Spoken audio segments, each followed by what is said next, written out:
మస్తే కర్రగుట్టల విధ్వంసం జరుగుతూ ఉంది.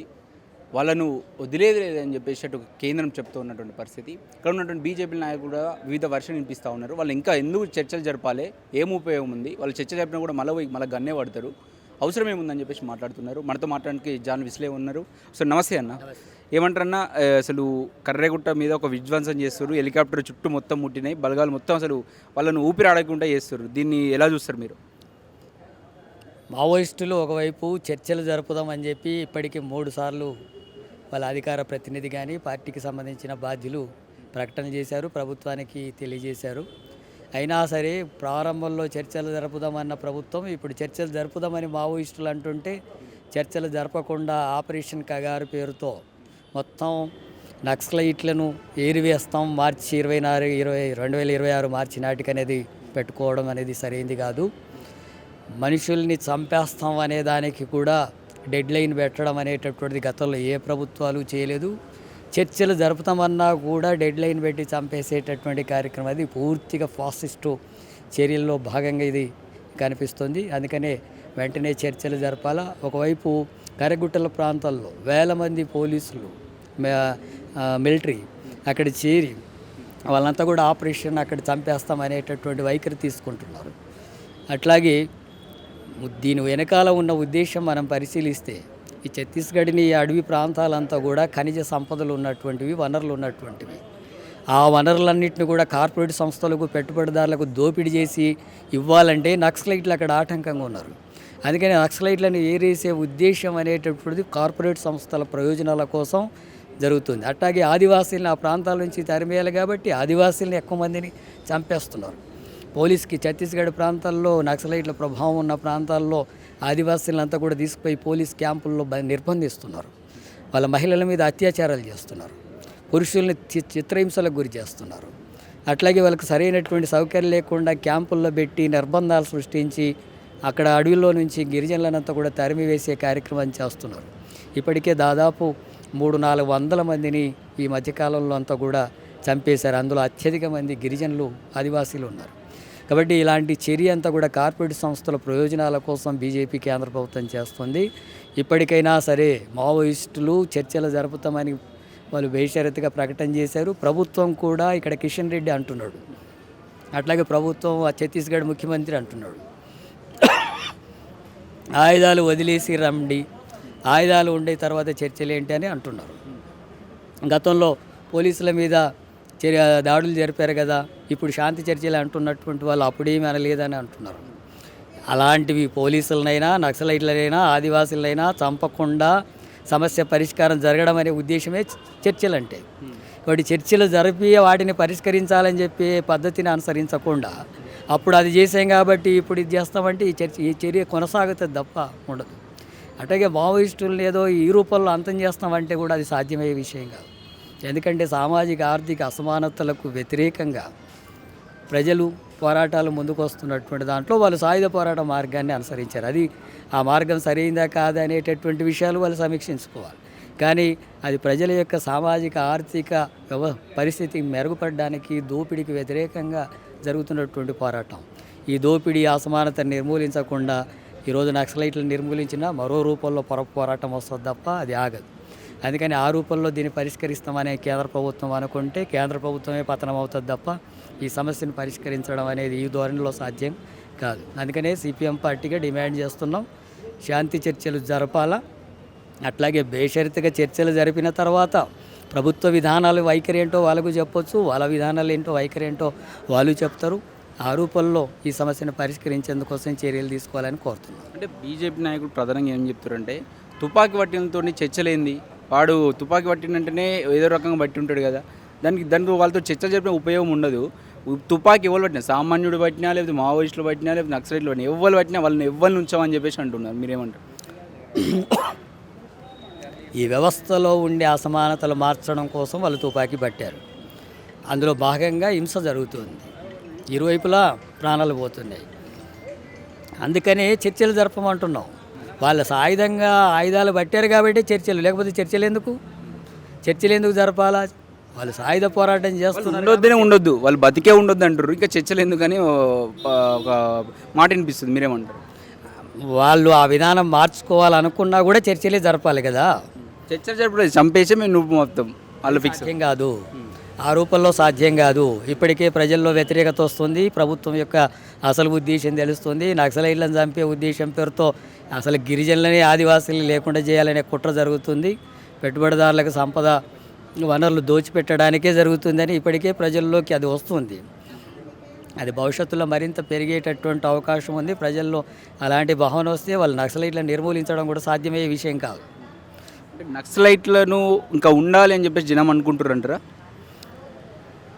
ఆ విధానం ద్వారా మాత్రమే ఈ వ్యవస్థను మార్చవచ్చు అని చెప్పి కొంతమంది అనుకుంటున్నది వాస్తవం. ఎందుకంటే స్వాతంత్రం వచ్చి నాటి నుంచి కూడా ఈనాటి వరకు రాజ్యాంగంలో సామాజిక ఆర్థిక అసమానతలు నిర్మూలిస్తామనేటటువంటివి అన్నీ చెప్పుకున్న పాలక వర్గాలు భూస్వాములకు వ్యతిరేక ఇప్పటికీ భూమి 20% కుటుంబాల చేతుల్లో 80% భూమి ఉంది. అట్లాగే ఈ దేశ సంపద 1% ఉండే సంపన్నుల చేతుల్లో 40% సంపద పోగై ఉంది. 50% ఉండే పేదవాళ్ళ చేతుల్లో 3% సంపద ఉంటే 1% ఉన్నటువంటి సంపన్నుల చేతుల్లో 40% సంపద పోగై. 20% ఉండేటటువంటి వాళ్ళ చేతుల్లో 80% భూమి పోగై ఉంది. ఉద్యోగాలు రావడం లేదు, నిరుద్యోగ సమస్య పెరుగుతుంది, కనీస సౌకర్యాలు ప్రజలకు కనీస వేతనం అమలు జరగడం లేదు. శ్రామిక వర్గాలకి ఉండడానికి ఇల్లు లేదు, పని చేద్దామంటే పని లేదు, ఉద్యోగాలు రావడం లేదు. మరి విద్య వైద్యం ఖరీదుగా మారిపోయింది.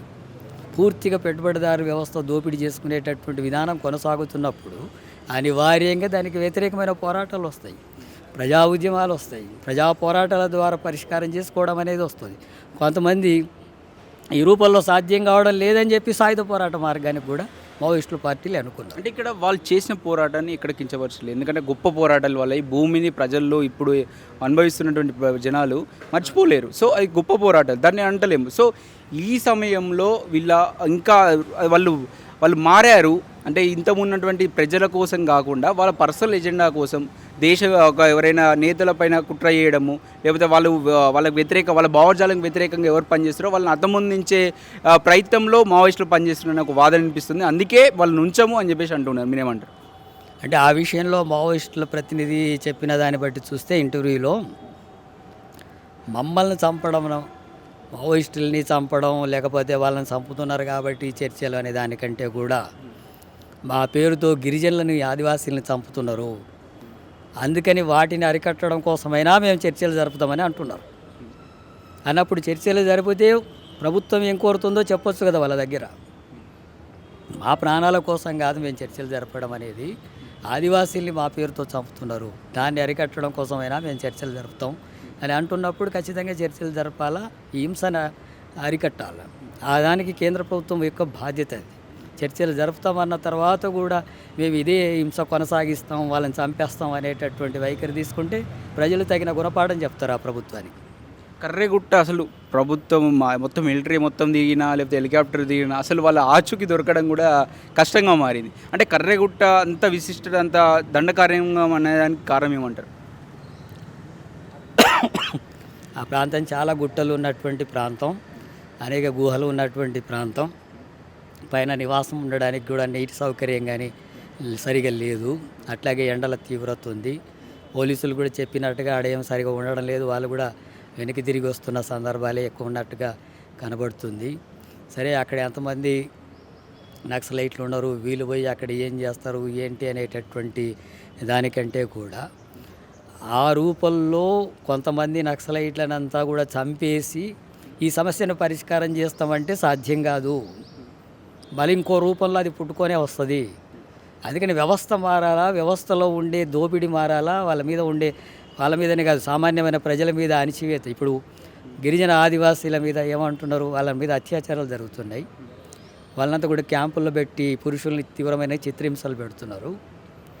సామూహిక అత్యాచారాలు జరుగుతుంటే మమ్మల్ని చంపేయండి అని అంటున్నారు గిరిజన మహిళలు. మరి ఇలాంటి దుస్థితి కొనసాగుతున్నప్పుడు ఏమవుతుంది, తిరగబడేటటువంటి తత్వం వస్తుంది.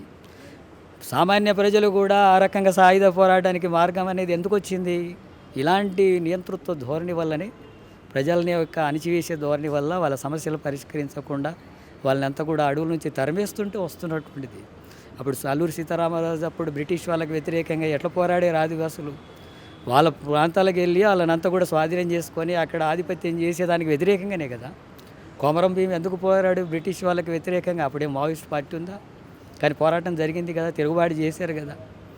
అందుకని తిరుగుబాట్లు అనేవి, పోరాటాలు అనేవి అణిచివేతకు వ్యతిరేకంగా పుట్టుకొస్తాయి. అక్కడ కమ్యూనిస్టులు ఉన్నారా, నక్సలైట్లు ఉన్నారా, మావోయిస్టులు ఉన్నారా అనే సంబంధం లేకుండా ప్రజలే తిరగబడతారు, ప్రజలే ఆ రకమైనటువంటి ప్రతిఘటన పోరాటాలు చేస్తారు. అందుకని ఆ రూపంలో వీటిని అణిచివేస్తామని కేంద్ర ప్రభుత్వం అనుకుంటే అది సాధ్యం కాదు. కేంద్రం పైన మీ పోరాటం ఏదో ఉండబోతుంది దీనిపైన? మేము ఇప్పటికీ కేంద్ర ప్రభుత్వాన్ని కూడా డిమాండ్ చేస్తున్నాం. ఇప్పటికీ లెఫ్ట్ పార్టీలంతా కూడా కలిసి ప్రభుత్వానికి చర్చలు జరపాలని చెప్పి కోరుతున్నాం. రేపు 2వ తారీఖున సదస్సు కూడా ఒకటి హైదరాబాద్లో నిర్వహిస్తున్నాం. భవిష్యత్తులో కూడా ఇప్పటికీ అనేక ప్రజా సంఘాలు, మేధావులు, ప్రజాస్వామికవాదులు వీళ్ళంతా కూడా చర్చలు జరపాలనేటటువంటి ప్రయత్నం జరుగుతుంది. దేశవ్యాప్తంగా కూడా అలాంటి పరిస్థితి పెరుగుతుంది. ఇప్పటికైనా ఒక మూర్ఖత్వంగా, నియంతృత్వ ధోరణితో బీజేపీ ప్రభుత్వం, మోడీ ప్రభుత్వం వెళ్లకుండా చర్చలు జరిపి పరిష్కారం చేసేటట్టుగా చర్యలు తీసుకోవాలని మాత్రం కోరుతున్నాం. ఇది ఇక్కడ ఉన్నటువంటి ఏది ఏమైనా సరే విప్లవం మాత్రం అణిచివేయడం ఎవరితోని కాదు అని చెప్పేసి మనతో జర్నలిస్టులు చెప్తున్నారు. కెమెరామెన్ పాష్తో అక్షిత్, హైదరాబాద్.